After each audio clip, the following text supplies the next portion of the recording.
கர்த்தருடைய நாம மகிமைப்படுவதாக. நான் உங்கள் சகோதரி மிஸ் என்ன வாக்கியம் கர்த்தர் இன்றைக்கு நமக்கு தருகிற வசனம் 2 பேதுரு 3 வசனம். தாமதிக்கிறார் என்று சிலர் எண்ணுகிறபடி கர்த்தர் தமது வாக்கு தத்தத்தை குறித்து தாமதமாய் இராமல் ஒருவரும் கெட்டுப்போகாமல் எல்லாரும் மனம் திரும்ப வேண்டும் என்று விரும்பி நம்மேல் நீடிய பொறுமையுள்ளவராய் இருக்கிறார். ஆமாங்க,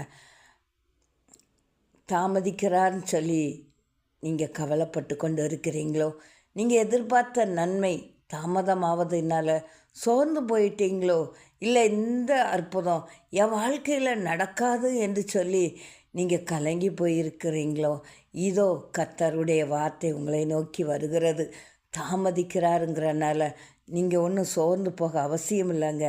என்ன காரியத்தினால நம்மளுக்கு இந்த தாமதம் ஆகிறது என்று சொல்லி உங்களை சீர்படுத்தி ரட்சிப்புக்குள்ளாக நீங்கள் உங்களை புதுப்பிக்கும் போது கர்த்தர் நீங்கள் எதிர்பார்த்த நன்மையை தந்து உங்களை ஆசிர்வதிக்கிறார்.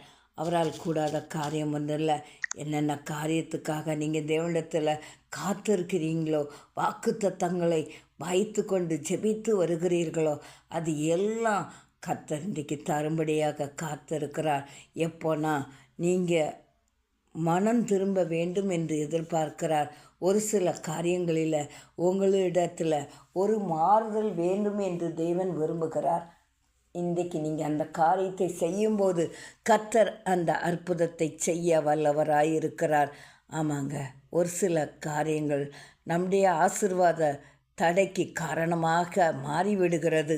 அதனால் அதை நாம் சரி செய்யும்போது கர்த்தர் நம்முடைய வாழ்க்கையில் அற்புதத்தை செய்ய வல்லவராய் இருக்கிறார். இஸ்ரேல் மக்களுக்கு கூட வாக்கு தத்தம் பண்ணினபடி அந்த கானானை சுதந்திரிக்காமல் இன்னும் 40 வருடம் சுற்றி வரும்படியாக நிலைமை மாறிடுச்சு. காரணம் அவர்களுடைய கீழ்ப்படியாத தன்மை தான் இல்லையா? இன்றைக்கி நீங்கள் எந்த இடத்துல தவறு செய்கிறீர்கள் என்று சொல்லி நீங்கள் மனம் திரும்பும்போது கர்த்தர் அந்த வாக்கு தத்தத்தை உடனே தரும்படியாக காத்திருக்கிறார்.